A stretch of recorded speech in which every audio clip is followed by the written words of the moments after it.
Hi guys, Luton here, and today I'm going to be talking to you about something that's very important for all of us, and that is consumer rights. Now, the past year has really highlighted to us the problems that come with the increasing trend of digital downloads. PC gaming has already adapted to a nearly entirely digital download format, and consoles are strongly moving in the same direction with the next-gen consoles. The increase in web infrastructure has been significant over the past few years, and it continues to improve in most urban areas. I think it'd be not too extreme to say that in the next 5 to 10 years we're going to see the internet become basically like a utility alongside water, electricity and gas. Now, with that in mind, the UK government is currently making a change to the consumer laws that apply to digital content, be it film, music or games.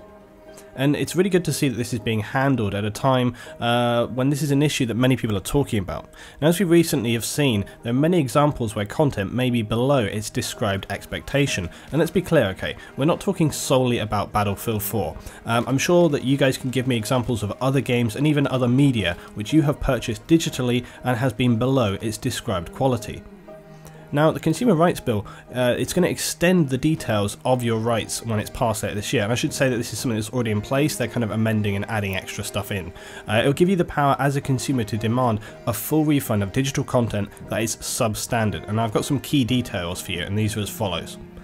Now, digital content should be of a satisfactory quality, and what that means is the quality of digital content is satisfactory if it meets the standard that a reasonable person would consider to be satisfactory, take into account of any description of the digital content, the price mentioned if relevant, and all other then relevant circumstances. Some of these things can be a little bit vague, but it often, comes back down to kind of common sense. The quality of digital content includes its state and condition, i.e. The fitness for all purposes for which digital content of that kind is usually supplied, freedom from minor defects, safety, durability. And the digital content should be as described. That content will match any description of it given by the trader to the consumer, where the consumer examines a trial version before the contract is made, and a contract just means when you purchase something from a trader producer, you automatically enter a contract when you buy that. It is not sufficient that the digital content matches or is even better than the trial version if the digital content does not also match any description of it given by the trader to the consumer. That's quite interesting. A change to any of that information made before entering into the contract or later is not effective unless it's expressly agreed between the consumer and the trader. What that essentially means is that if they change the details of the product later, unless you agree to this, they're still bound by the original details. So if they, sold your product based on whatever information you read, and then further down the line they said, oh no, we can't do that, we were going to do this and it didn't work, and so that's not acceptable anymore. No, it doesn't matter. They sold you the product based on the original information. That's what they're bound by. It then goes on to further outline details about contracts being in trading, and outlines the fact that as a consumer you're entitled to a refund if the trader is in breach of their terms. You may also seek other remedies as a consumer that are applicable, such as damages or seeking a specific performance back, kind of getting it repaired, You're also entitled to seek compensation if a digital download directly damages your hardware as a result of that, and you can look into getting that trader to repair or replace your product. Now, here's the thing. While all this information is kind of tedious, the important point is that these changes will actually give you more power as a consumer than what was previously. It was quite an unspecified area. The problem is that whilst all of this sounds fantastic, traders and businesses selling you content will not necessarily abide by these details.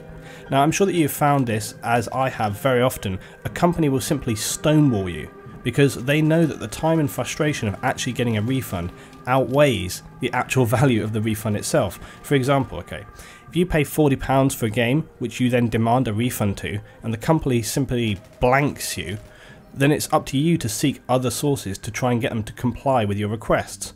And I had this exact problem when I tried to actually get my PS3 replaced, my old PS3. I tried to get it replaced for not being fit for purpose. It had, a basic default after it got the yellow light of death. Some of you guys know what the problem is there. It's to do with the circuitry and what it's made from, and it's basically just, it doesn't have the expected longevity, and many engineers have kind of agreed on this. Some people have been successful in getting them replaced. Now, I had a letter from an engineer as well as the UK Citizens Advice, both agreeing that my product should have been replaced by the trader that I purchased it from. Now, despite multiple calls from myself and hours of discussion, I could not get anywhere, and my only other solution would have been to make a claim with the courts, you see. And this is where these consumer rights fall down.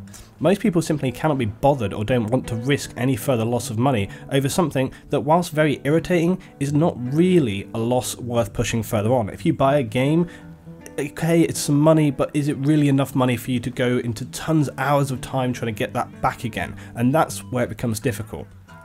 And this is why it's so important that not just as gamers but also consumers, you do all the research you possibly can before making a purchase, because ultimately, no matter what the law says, the cold truth is that often it's on you where you spend your money, and if you make a wrong choice or one that you later regret, it might actually be very difficult to get a refund, no matter what it says in the writing.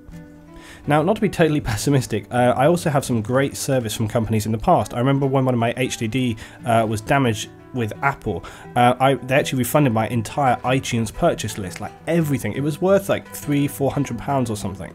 I also got great success with many small businesses who have been very, very accommodating. But as we know, game releases can be a very grey area and not always but lean towards being subjective. There are also some other details to consider. The bill highlights the fact that traders can repair their product, but there's no mention of time in regards to this. How long is an acceptable period to repair a product? But it does state that this is a request from you as a consumer, and that if you do not wish to wait, then you should be entitled to a refund if that's what you request. I think that this legislation is a very positive step in the right direction, but ultimately it's going to remain still with the producer or developer to decide if they want to put forward that olive branch to you and give you a refund for whichever digital product you feel is unsatisfactory. So, as always guys, please put forward your own experiences and thoughts about these changes, and if you agree or disagree with me about the power still remaining in the hands of the producers.